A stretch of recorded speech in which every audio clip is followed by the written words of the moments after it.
Rätsep õhk ja tema õnneloos.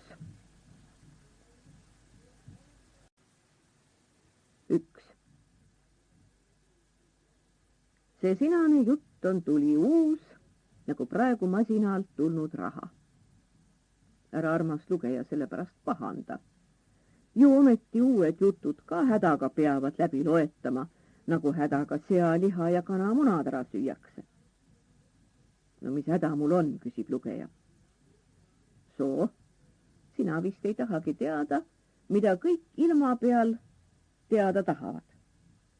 Kelle kätte langesid näljahädaliste loterii peavõidud ja kas on tõsi, et Rätsep õhu rublaline kupong 10 000 võitis.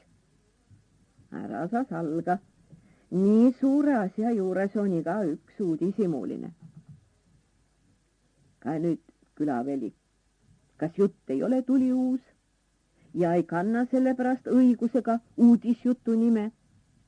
Ja algupärane on ta kah, sest kas see siis algupärane ei ole, kui suur loos seekord Rätsep õhu kätte langes?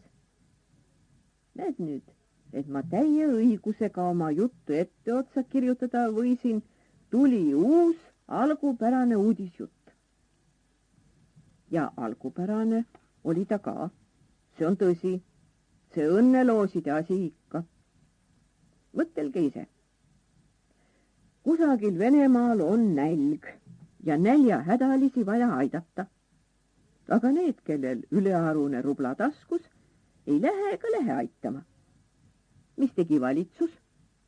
Näljahädaliste loterii, rubla kupong, terve loos 5 rubla. Ja raha tuli kokku nagu raba.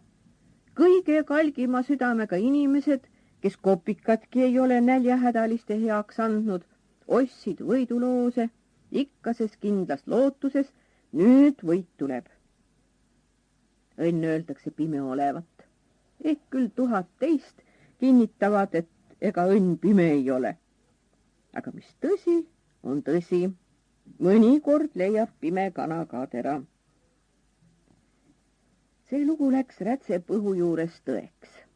Tema oli see pime kana, kes tera leidis.